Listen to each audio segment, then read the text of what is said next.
and welcome to Movies, Films, and Flicks. I am Mark Hoffmeyer, and joining me is a man that is currently being chased by a gigantic monster wall. It's John Levingood. By a gigantic monster wall? Yeah, like in the movie, In the Mouth of Madness. At the end, they created a monster wall. I don't know about all those creatures, man.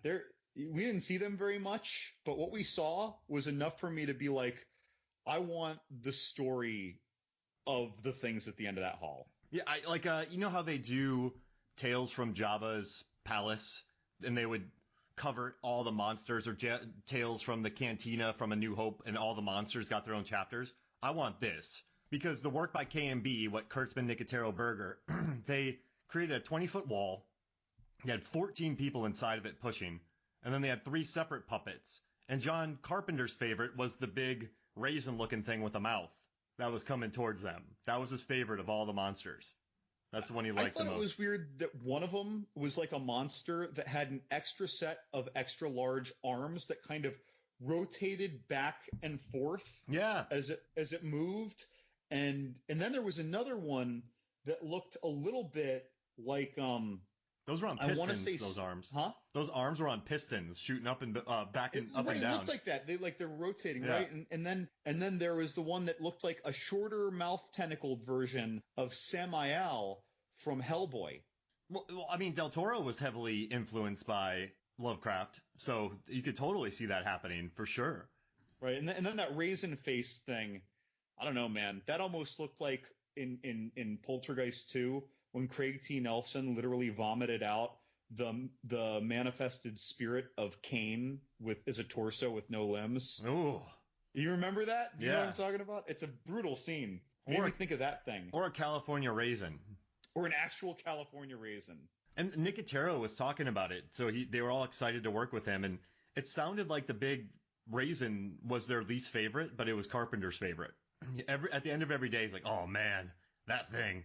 But that's the beauty of this movie. There's some really neat monster creations in this movie. And watching it again after a long break, I got this Scream Shout Factory Blu-ray with the two commentaries, all the different interviews. Like I was watching it again with my wife Megan, and she loved it. This is her favorite of The Thing, and she liked it more than The Thing, and she liked it more than Prince of Darkness. This is her favorite of the Apocalypse. So she prefers Act 3 of the Apocalypse trilogy. Yeah, and by light years. She loved this. Well, she loves books. And so watching this, and Sam Neill's performance, it's just beautiful in this. But we were watching it, and there's a gooey door, there's tentacles, there's gooey monsters. I was like, John loves this. There's just there's gooey. I have never seen a gooey door before, and I am 100% certain when John of John's Horror Corner saw that gooey door that was holding back the old gods, he went, I love this movie. Like, you bought the poster, you bought the soundtrack, you learned the guitar riff from John Carpenter's score. On air guitar. Yeah. With my leg. But that'd be funny if you could actually play it, but you just prefer to air guitar it. Right. Something that I love about the Carpenter's Apocalypse trilogy, in addition to independently, I adore these movies, right? I mean, we both adore these movies, and it's just that it's not like any other trilogy. You know how we can say Aliens, and Alien 3 are completely dissimilar movies? One's a sci-fi thriller suspense. One's a sci-fi action movie with some horror elements to it. They all have horror elements. And the third one is almost like a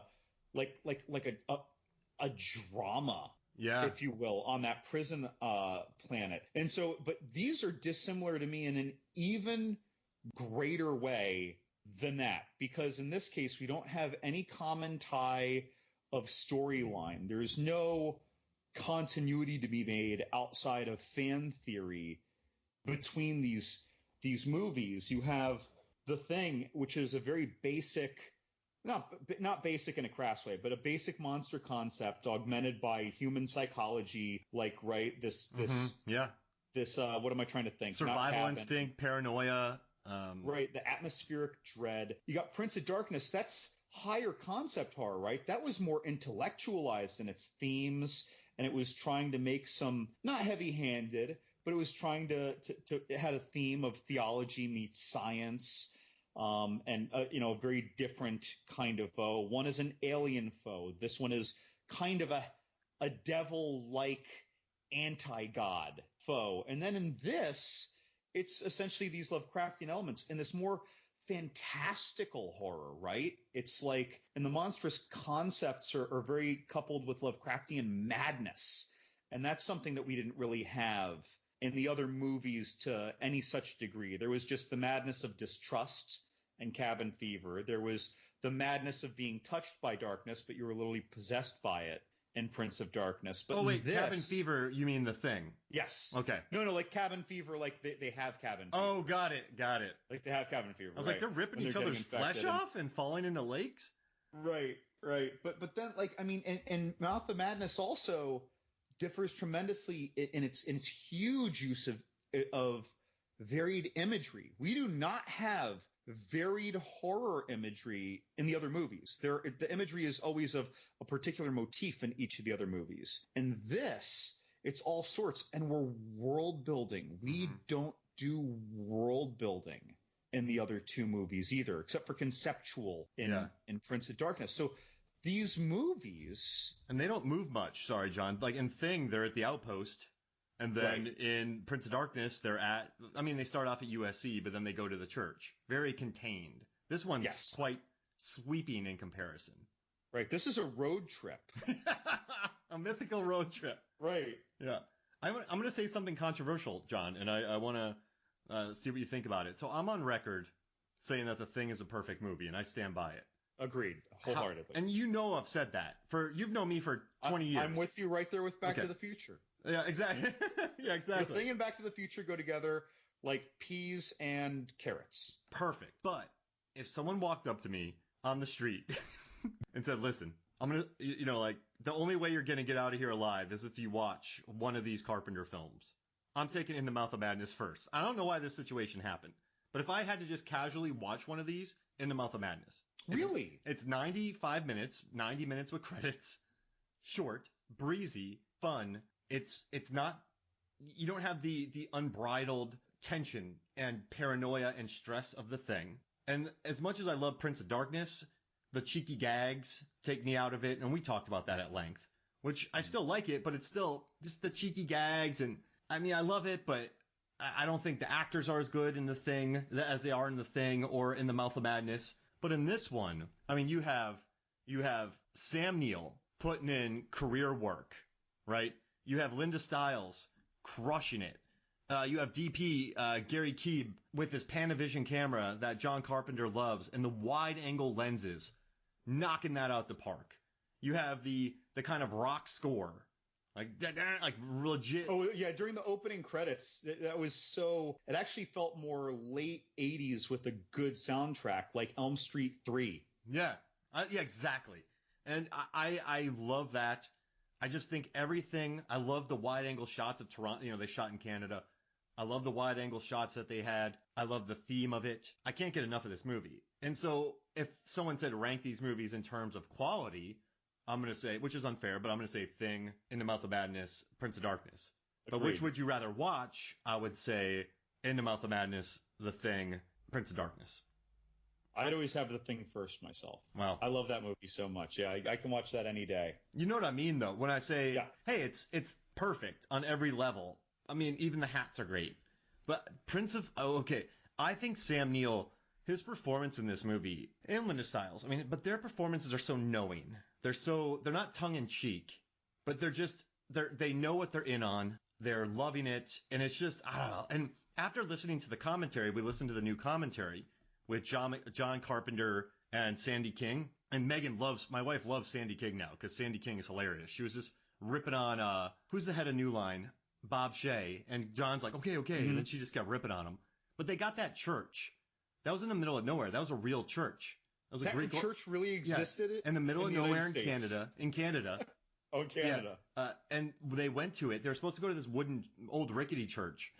Carpenter saw the Greek Orthodox church. The production designer quit because John Carpenter didn't want to go to the one that the production designer went on, so they hired a new one. They went into this church. They made a deal with them that they would pay for all new carpeting if they would let them shoot there. And so eventually when they learned what the script was, they tried backing out of it, and the producer wouldn't let them, and they all got new carpeting. But it's like, after listening to this commentary and how cool John and his wife are, Sandy, they're just the coolest. That commentary, I love the behind-the-scenes footage. I love that it's 90 minutes long, John. This is a short movie.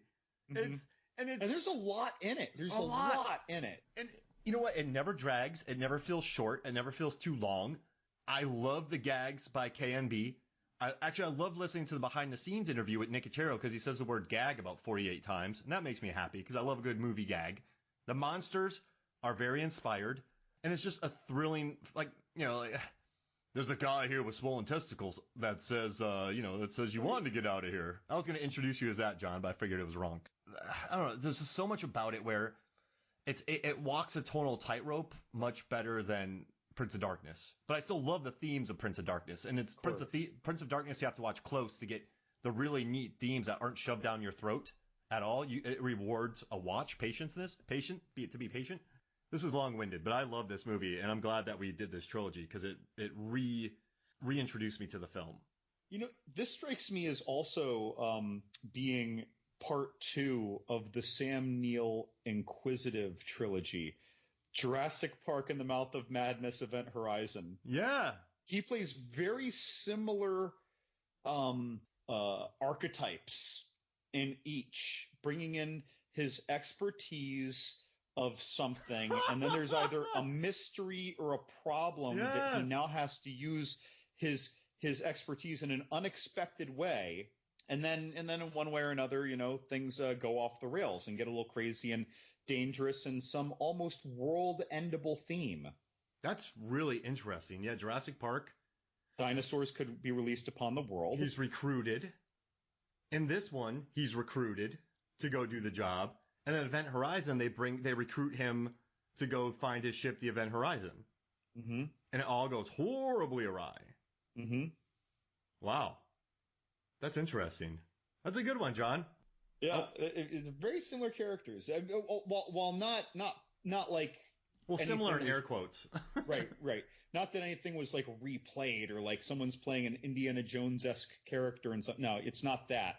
But I love him in these movies. Mm-hmm. I really do. These are probably my favorite Sam Neill movies as well. He puts work in these, and they're genre pictures. Jurassic Park, let's say, had the prestige because it was Steven Spielberg. I can't believe I almost forgot that name. But he took a leap of faith on Event Horizon. Well, actually, he didn't take a leap of faith within the Mouth of Madness because it's John Carpenter. But he went for some funky properties. And he rolled with these. I mean, just the crosses on his face and the non-linear storytelling and just the interesting vibe that he went through and the time loops. This is good. And the Mouth of Madness. Charlton Heston pops up in this movie. Like, what's happening? It's a... Dude. Oh, it's so good. And Vigo the Carpathian. Yes. Who is also a goon in Die Hard appears in this. Yeah. And his kids. You know what's the freakiest visual in the Mouth of Madness? We see a four-legged, a normal dog running, being chased by children. Later on, we see that it's a three-legged dog, and the kids have become little monsters. And one of the girls, the little girl in particular, is specifically monstrously made up, mm-hmm. and she has blood on her mouth. So I think that she pulled that dog's leg off like a Renaissance fair turkey leg. Whoa. I want no, I don't want to see that. No. I don't want the NC-17 cut of that. And they actually found a three-legged dog, and that it got loose on set, and they had to chase it down before the take. Just to let you know that in the commentary. But this movie, I mean, John, do you want to... I mean, if you're listening to this, you know the film, and we don't have to spend 2 hours recapping it. But, John, can you break this movie down in 40 words or less? Okay, an insurance investigator is hired to locate I love this voice of yours. a missing ultra-famous Stephen King-esque writer and ends up on a road trip to a town that doesn't exist where he loses his mind. Whoa. And he realized that he's just a part of the book. Sutter Kane. Do you read Sutter Kane? I like Stephen King, Sutter Kane. The winks that make me so happy. So what I love too is, so I post on Facebook when I'm watching movies. I just post the movie poster. Everyone knows shamelessly whatever kind of crap I'm watching or high film I'm watching. And I have people commenting when I post it sometimes on different social media platforms who I know very well and who I do not think of as horror fans at all. And so some dude, a good friend of mine who is not into horror movies, who specifically dislikes horror movies, writes, "Do you read Sutter Kane?" Hey. As his comment. It's like, that is a known line. Like, people know that line. If you've seen that movie, that sticks with you. And you know what's interesting? My wife, well, she likes horror, but she doesn't like all horror, but she loved this too. But I think that's because there's John Carpenter was talking about this, and he brought in cosmic horror into it. So, I mean, as much as we love The Thing, it's just an alien plops on Earth and is frozen, and then these Norwegians thaw it, and then it attacks Kurt Russell and Keith David. That's cool. But then you get Prince of Darkness, which, I mean, it has the anti-god and has this. It's more like science-y.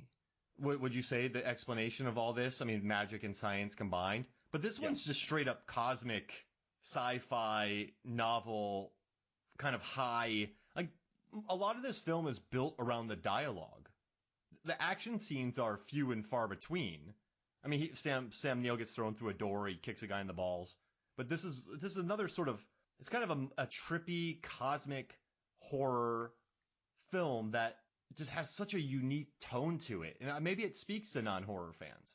Yeah, I mean, it's very much embracing the Lovecraftian elements that, as you look deeper into the void, or as you see the indescribable color out of space, you are touched by the madness, and the madness grows. And at first, you don't understand how it's affecting you, and then eventually you are overtaken and you are part of the entropy.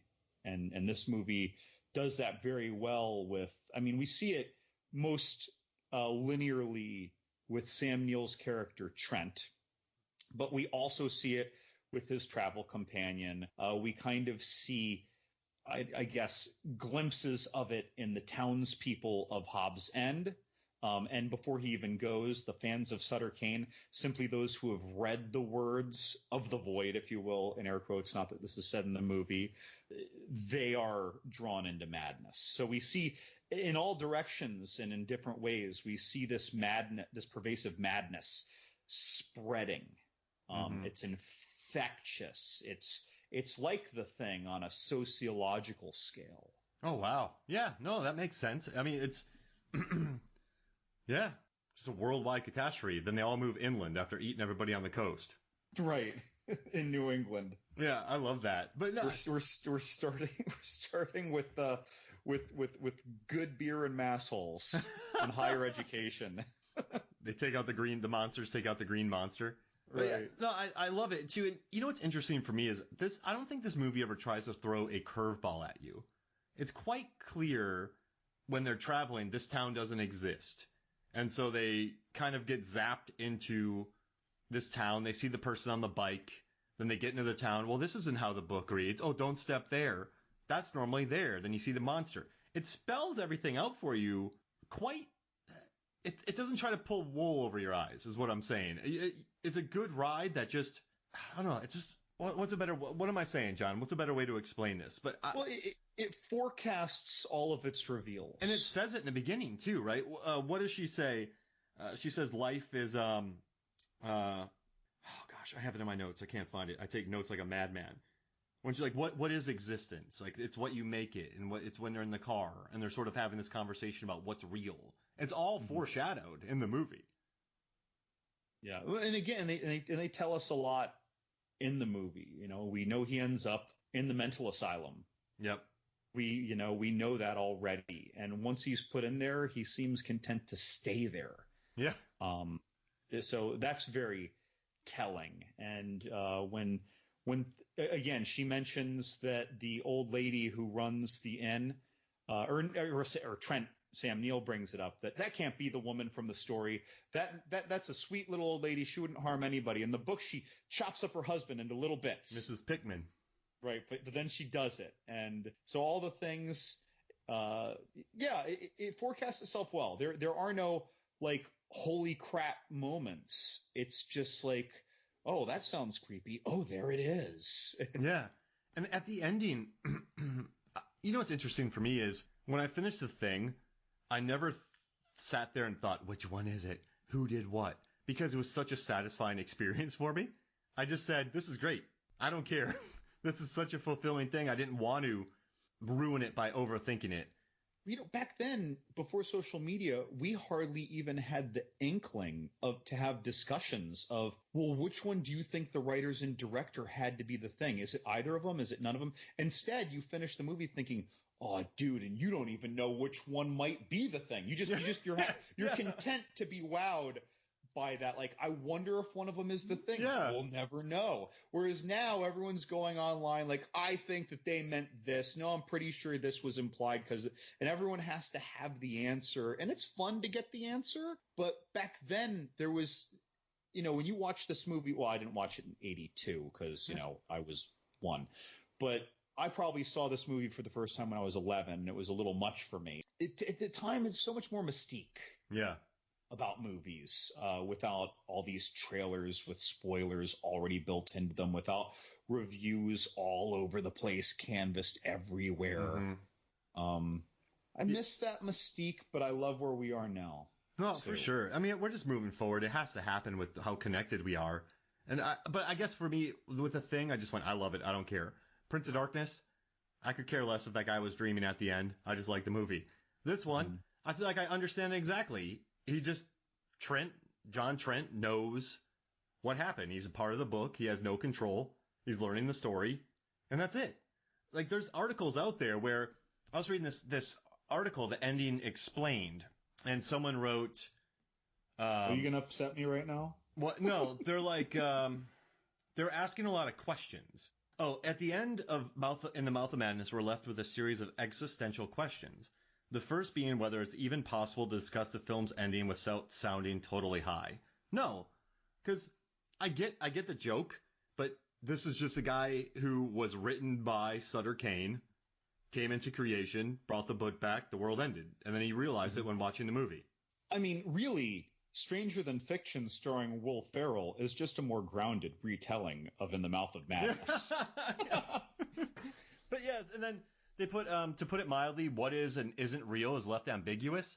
I don't know. And are the final moments in Trent's mind snapping after encounter with brain-breaking eldritch monstrosities? Or is it Trent really just a cog in Kane's fictional universe? Or if so, was he always a fictional character, or was he a real person absorbed by Kane's imagination? And then it's like, is the movie Trent watches a film within the film, or is Carpenter's film itself the film within the film? Was anything that we watched real? But I don't know. I never asked one of those questions because I felt like I understood it. Agreed. I think that this is an incredibly interesting movie, but it's almost like, I feel like positing those questions is trying to make the movie sound even more interesting than it is to someone who hasn't seen it, who would then find out, no, the movie's already that interesting. Why are you asking these questions? Yeah. And I agree. I think it explains this. I think that you either say all of this is a nonsense fever dream, right, of fantasy, or it's exactly as we see it transpire. But to say that it's all a nonsense fever dream of fantasy, or, you know, a madness fever dream, is kind of like just the one direction or the other of, are they still in a dream in the end of Inception? Yeah. It's inconsequential, in other words. It doesn't matter. This review posits it as if it matters or if there are things to figure out. I would argue, as I think we've already established, there isn't really anything to figure out. This is handed to us. Maybe this reviewer watched this more casually. Mm-hmm. Maybe they're paid to do reviews and they did 3 reviews and watched 3 movies that day and they were getting a little movie fatigue. I don't know. I'm not trying to make fun of this person, by the way. The writing's good. I mean, I love the idea of how do you explain this movie without seeing high. The prose is good. Right. I guess for me, I'm just wondering aloud if I'm different than most people because I just never had those questions.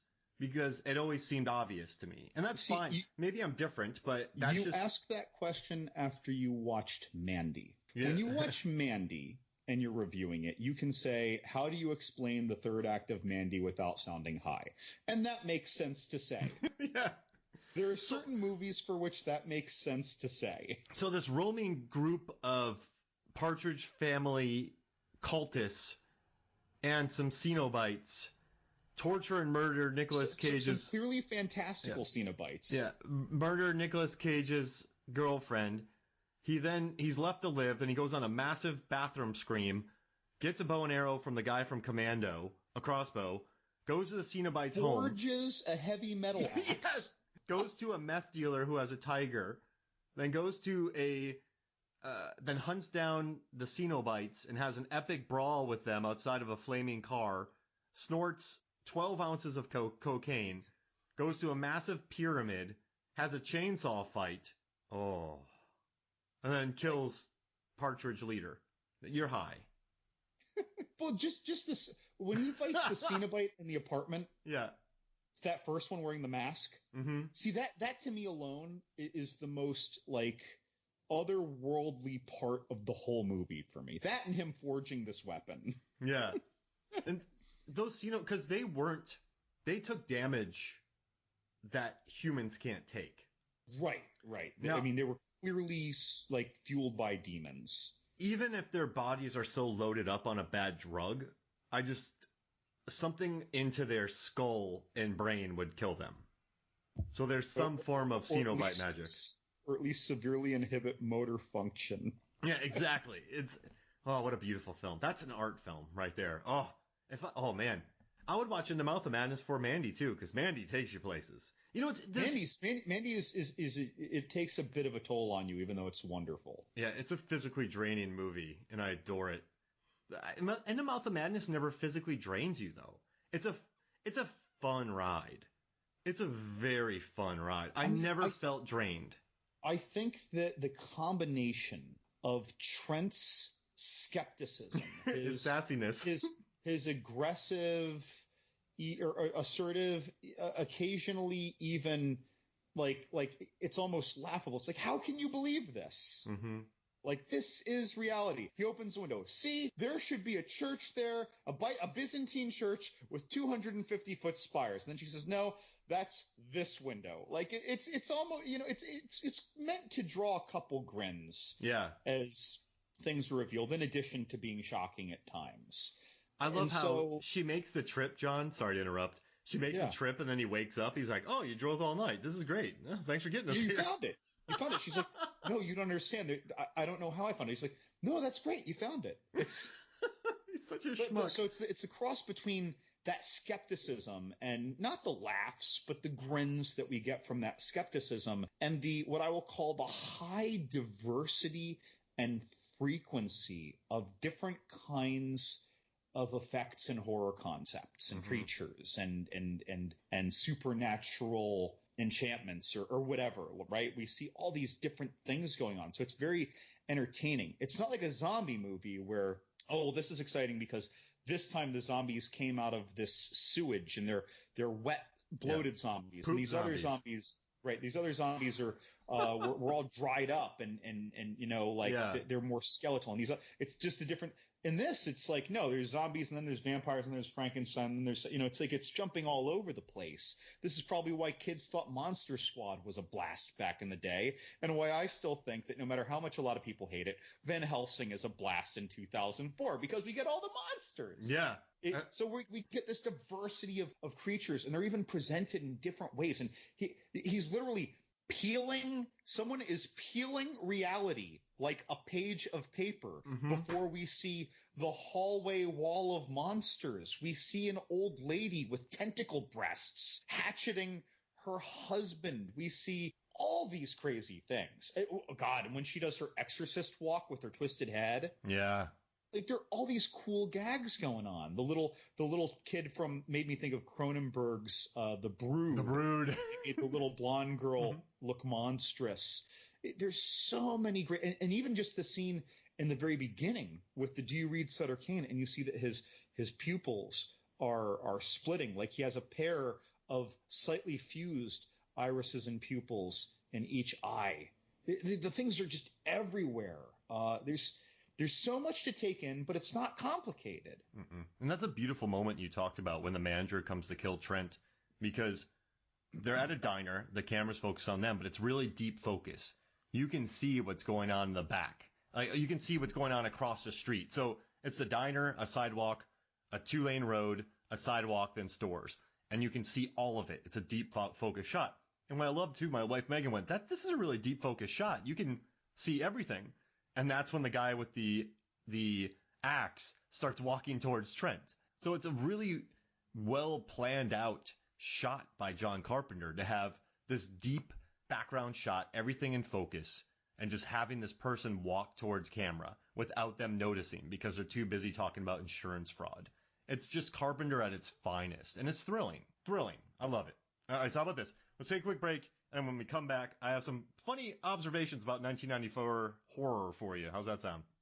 Done. All right, we'll be right back. Welcome back to Movies, Films, and Flicks. And John, I was thinking about this. 1994 had its own dark universe. Oh, dear. So all of these films weren't Universal. But 1994, Wolf.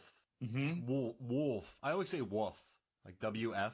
W-U-F. Right. The Jack Nicholson, James Spader, Michelle Pfeiffer Wolf. Right? Wolf. Right? Oscar winner, Jack Nicholson, werewolf.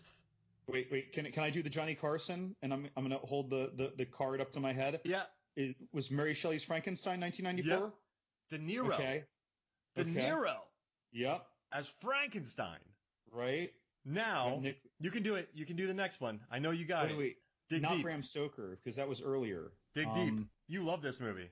Oh, God. Oh, Interview with the Vampire. Yeah. Interview with the Vampire. Yeah. Tom Cruise. Because he was the A-lister at the time. Brad Pitt was getting hot. So you had Wolf, Interview with the Vampire, and Mary Shelley's Frankenstein. De Niro. Sharon Stone. Michelle Pfeiffer. She was huge. You had Jack Nicholson, Tom Cruise, Antonio Banderas.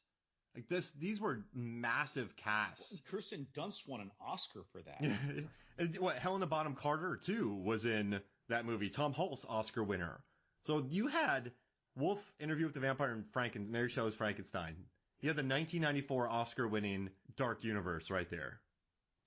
Those alone combined with this make that a great year for horror. Look at this top. Okay, here's my top 5, and people can argue with me. I love The Crow, but I don't know if I would add it into horror. But here's my top 5 in 94. Wes Craven's New Nightmare, In the Mouth of Madness, Wolf, Interview with the Vampire, and Mary Shelley's Frankenstein. That's a pretty strong top 5. I mean, you could add Brain Scan in there. There is Mosquito, Hellbound with Chuck Norris, Serial Mom, A Shallow Grave, but that's more of a thriller, Tammy and the T-Rex, but that was a comedy. But yeah, the horror wasn't too strong in 94, but it was A-list. Yeah. There were some big guns in these. Isn't it wild how from 94 to 96, how 96 just you know what? I'm going to say it. 96 Scream revolutionized horror. It kicked off a brand new wave, an appreciation of horror, I would say 96 did. Because like 94, 95, they weren't the hottest years for horror. Well, I mean, they were only hot in the sense that they were giving us classic retellings of classical horror. Yeah. And that's what allowed those movies to work, and they did them with big casts. And I mean, that was unusual. That was unusual. Even Bram Stoker's Dracula a couple years earlier, it was unusual to get strong casts in horror back then. I mean, think about that. Bram Stoker. That was a great episode. You should listen to it. John and I recorded about 3 years ago, and it's one of our most popular horror, or actually one of our most popular episodes. That's a good one. That's top 10. That's top 5 right there. If someone asked me, hey, Mark, what episode of MFF should I listen to? I would tell them that. That was probably around 195, episode 195-ish. And then 1995, here, check out these movies. You had Halloween, The Curse of Michael Myers, Species, Vampire in Brooklyn, Dracula Dead and Loving It, Village of the Damned, Tales from the Hood. Demon Knight, that's the number 1 right there. You don't mess with Demon Knight. Congo? Candyman, Farewell to the Flesh, Screamers. Hey, Castle Freak, that's your movie, John. John just wrote a review for it on Movies, Films, and Flicks. But yeah, I mean, there wasn't I mean, I put none of them at the quality of any of your top 5 for 1994. I put Demon Knight. I think that's a fun movie, but if I'm really going top 5, I wouldn't have it in my top 5, but you'd have it in your top 5. Yeah, I put it top. Okay. I'd put it. Oh man, that's tough. So okay, 94 has. I would do In the Mouth of Madness, Demon Knight, New Nightmare, Interview with the Vampire, and Wolf. It's a good list. I just love Demon Knight. Like, Ernest Dickerson crushed it. It captured its tone really well. I owned it when I was 13 on VHS, and it just rocked my world. So I have the nostalgia factor going towards it. I enjoy that monster. That monster felt like it was played off of the Twilight Zone, the movie, Plane Gremlin. I feel like that played heavily on that. And then I feel like that same idea, but now morphing more from Demon Knight, was what was kind of modified a little bit for Feast. That kind of that demon look, we've seen that in different things, but I think that it originated with Twilight Zone, and then Demon Knight made it, still gooey, and just kind of tweaked it and contemporized it a bit. And then Feast just was just like, we don't really care how tactful we are with the monster. We just want to make the movie bonkers. Make it nuts. And I forgot to read in the commentary, John Carpenter called the monster wall the running of the rubber monsters. That makes me so happy to hear. Dude, when you watch that movie, okay, I've seen that movie so many times. I've seen it 3 times in the last week for obvious reasons right now. I saw it twice a year or 2 ago when I bought it to review it for our website. And I've probably seen it another 5 times at least before that. And even around viewing 7, 8, 9, 10, every time that monster wall comes up, I want to reach for the remote and pause it. Yeah. Yep. I'm just like, there's so much there. You don't see it for long. In reality, we know that if we really got a good look, or you extended that scene, it's almost like the visions of hell in Event Horizon. Yeah. It's done. It's presented to us in that way for some tactful reasons, but it remains very effective. But if you wide shot and gave us 30 more seconds of the visions of hell, you'd realize the production value of it in Event Horizon. And now it's not. Now it's just gross. Now it's like a gross smut film. No, and you're right. And they filmed some of the gnarliest stuff. And I wrote down in my notes that this is Sam Neill's minimal monster thing. You don't want to see more of. I love the minimal views that we get. And Event Horizon, abundant views. Yeah, abundant. But none of them very long. Right. In Event Horizon, they give you enough. Right. They give you a piece of chocolate cake. But to give you all of it, it's just a whole, 24 by 24 inch chocolate cake, and you got to eat all of it. It's just too much. Give me a slice of cake, I'm happy. And that's what the monsters and hell visions are in The Mouth of Madness and Event Horizon. That's a weird comparison. I'm hungry. Actually, I went on a hunt the other day for scones, John. And this place I went to wasn't open. And I was really depressed. So I went to another place and I got donuts at a place called Dutch Monkey. Really great donuts. But it never satiated my scone. When hunting scones, what weapon does one use? Okay, coffee. The coffee sword, if that's it. The coffee sword? Like a lightsaber of coffee? Yeah, exactly. Wait. A catapult with a cauldron of coffee. A trebuchet with a cauldron in the back of my coffee. Truck with a piping hot coffee.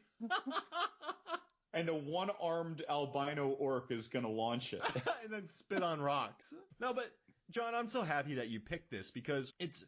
I don't know. I have a question for you. And this is maybe my one hypothetical question. And I know the answer to it. In my head, I don't think there's any right answer, but I want to hear what you think.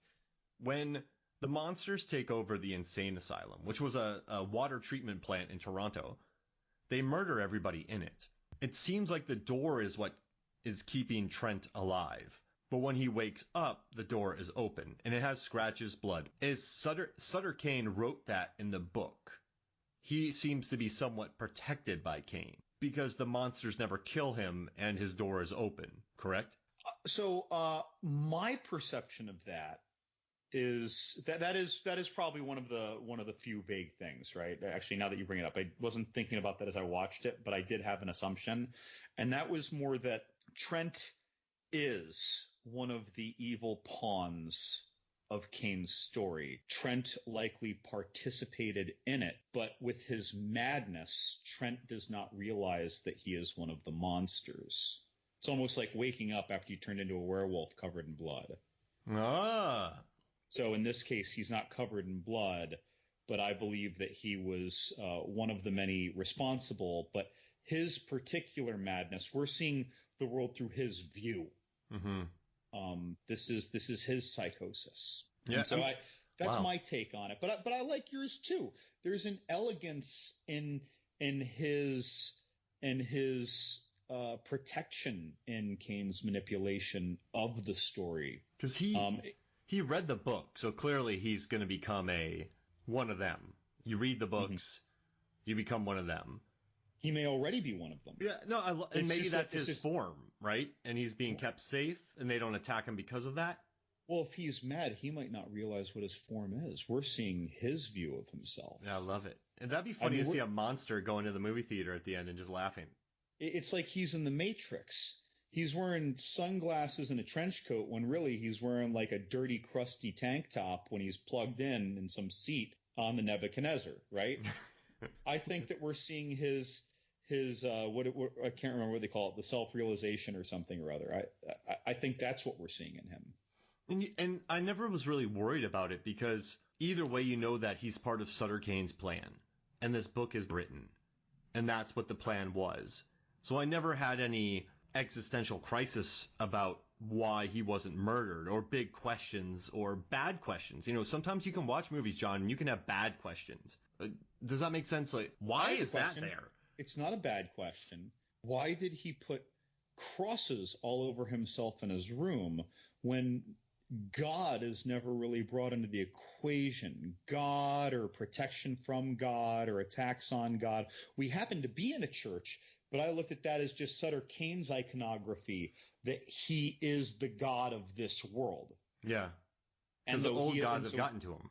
Right. And so he has taken the God of the townspeople. He is now the God of Hobbs End and eventually more. But it's not really an attack on God in terms of like some religious battle like End of Days or Constantine or any of that, right? So, or at least it's not presented in this movie very clearly to me, outside of, again, more parallels that I go in a different direction on. So when he had crosses all over himself, it was interesting. And I also found it particularly interesting that on his forehead, he had an iron cross. Yeah. There were different variations of the crosses that he had on his head. Right, right. And of course, everyone thinks of the iron cross as like a Nazi thing, but well before it was a Nazi symbol, it was not that. Yeah. So they just appropriated that and put it in their regalia. But so he had an iron cross on his forehead. And so that so there were some interesting choices there. I'd love to hear that extrapolated upon, because at some point someone was discussing this. They never talked about it on the commentary. I feel gypped. Right. So I thought that was neat, but it was cool when John Mahoney, what a wonderful, him between this and Gremlins 2, he had an era of just mania. Didn't he? Did. But I love John Mahoney. I loved him when he later played Lex Luthor in Smallville even. I like him almost every time I see him. But he's this glib. He doesn't seem to fit in our reality on Earth. Yeah. He's a little too glib and chipper. He is the animated version of, I can't remember his name, Fritzen or something, who was Hannibal Lecter's psychiatric director. Yeah. Oh man, what was his name? Maybe I'm way off. But he seems to be again like the dude from Deep Rising. Is that who you're talking about? Well, I don't remember him from Deep Rising. Oh, I haven't seen Deep Rising in a long time. That's a weird poll. I was just watching the Deep Rising commentaries. Let me pull it. Anyway, before I go crazy, let me find Anthony Held. But yeah, he makes me think of Mahoney makes me feel like he's the chipper animated version. If this was the Roger Rabbit movie, he's the character of that. You're thinking Dr. Frederick Chilton? That's it, Frederick. Yeah. I was thinking for some reason I was getting Frederick. Like Friedkin or something out of that. I was brain farting all over the place. And I pulled it from Deep Rising. But no, like he was an interesting character, and it's interesting that while he seemed to be the most in charge, he didn't actually seem authoritative. He didn't necessarily seem knowledgeable about anything but the goings on in operations. He didn't seem like the psychiatric director. No, not at all. Just director of operations. He had to check on things. But I don't know.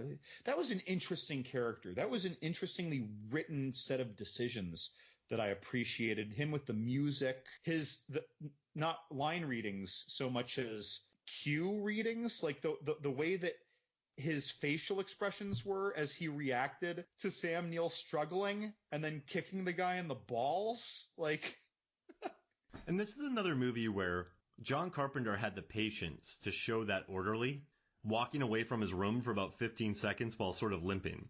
Yeah. Like, movies don't do that nowadays. He just, 15 seconds of, oh man, Sam Neill got me good. Oh man. Like, it's just, it's interesting. It's a rare 95-minute movie that does take its time. This is going to sound weird to say. It's always moving, right? There's always a sense of going somewhere, of traveling, of moving, but it never does so in a breakneck speed. It's an interesting film, and I wonder, it only made $9 million at the box office, which kind of blows my mind, but it's also not. If you think about it, Sam Neill had Jurassic Park, but I don't think Sam Neill wasn't an A-lister at the time because Jurassic Park was about the dinosaurs, was about the experience, not so much about the actors. So it didn't have an A-lister.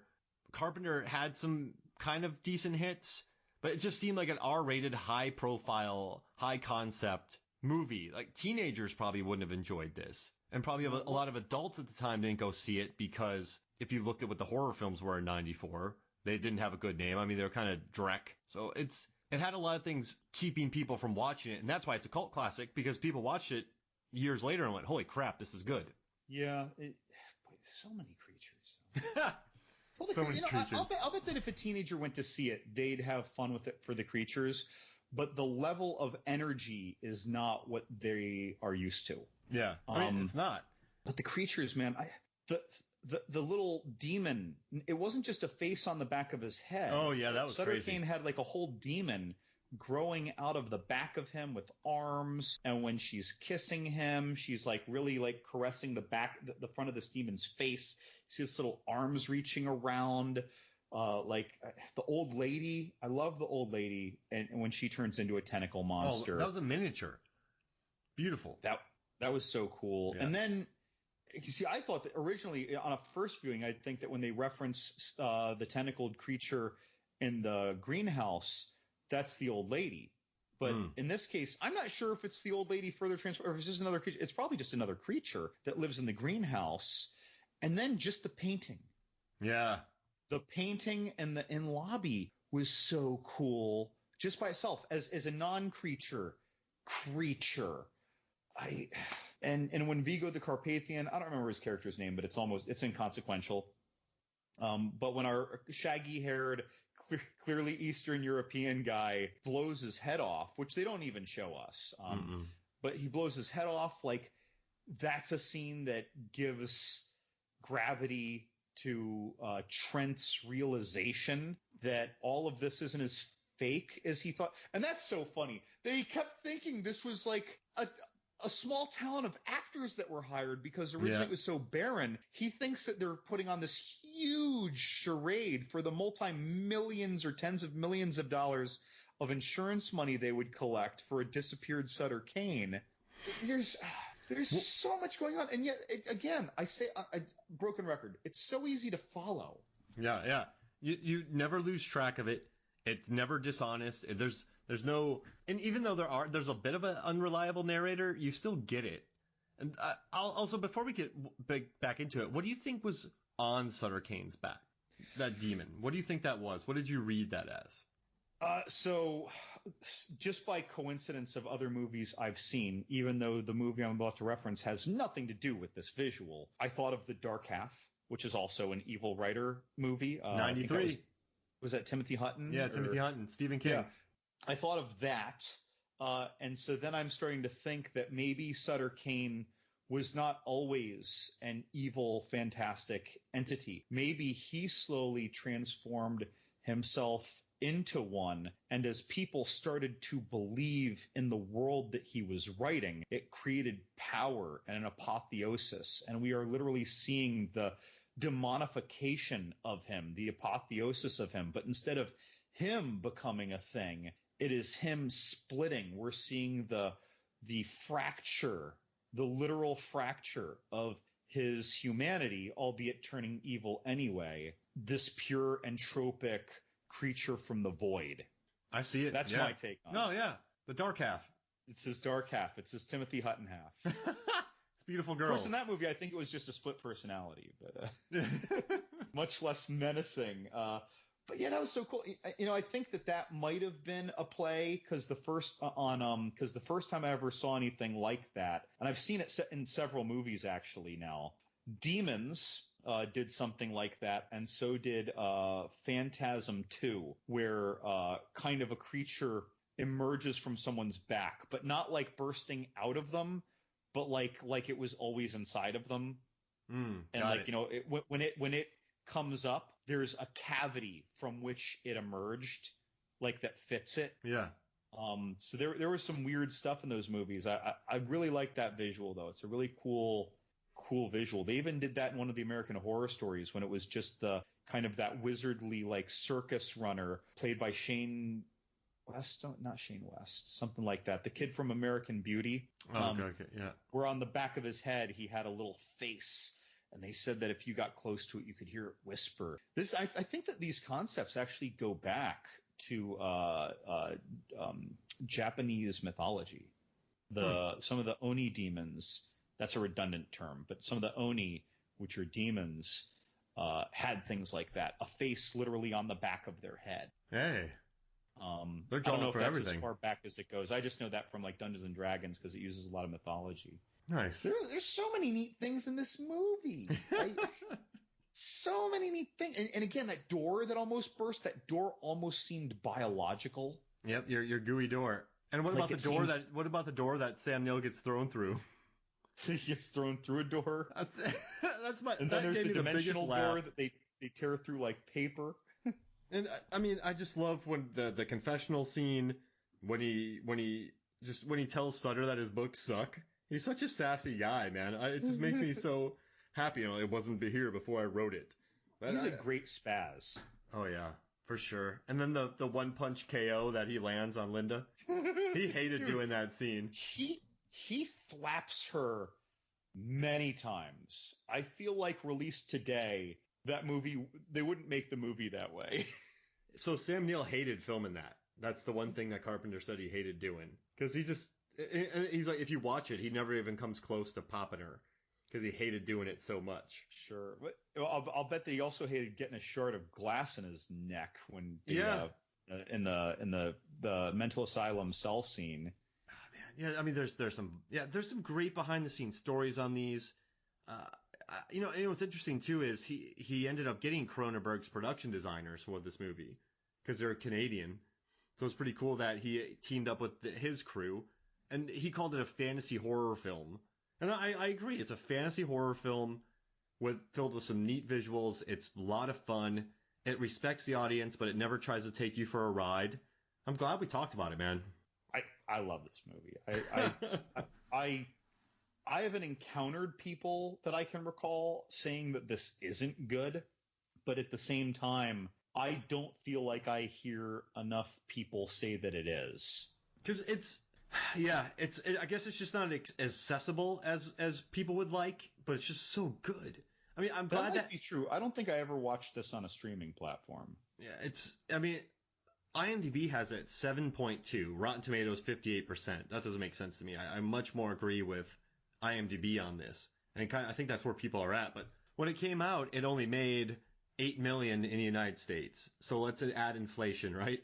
At $20 million most. That's not a big hit. Mm-hmm. And then it probably didn't move on VHS. And then when Scream hit, it probably became quite redundant. And so it's probably had a slow, cult following of people who love it that has grown. But it's still not as accessible as... It's still not as out there as The Thing, right? It doesn't have the Halloween vibe. So I think it's struggled because it's so successful at what it does. And that's just a fantasy horror film that's really smart. But it doesn't offer raw routine special effects, that kind of stuff. It's so satisfying. Watching Sam Neill laugh in the movie theater at the end, I don't know. That was very satisfying for me. No, it's beautiful. And, I think maybe if Nick Cage starred in this movie, this would be much more popular. But I like Sam Neill much more. But because of that, since he's not, he's been in gigantic films, but you don't hear many people going, I'm going to go hunt down that Sam Neill picture from 94. That's, I think you got to be a real movie buff just to know Sam Neill by name. Yeah, exactly. Either that or like Jurassic Park is your favorite movie. So either Jurassic Park is one of your favorite movies or you're a tremendous movie buff. Otherwise, yeah, I think that his name's going to escape most people, even if they grew up with his movies. Because I think Jurassic Park, I know when people think about Jurassic Park, they do love the characters. Malcolm, him, Laura Dern, hold on to your butts, like Newman. But it's at the end, it's a dinosaur picture.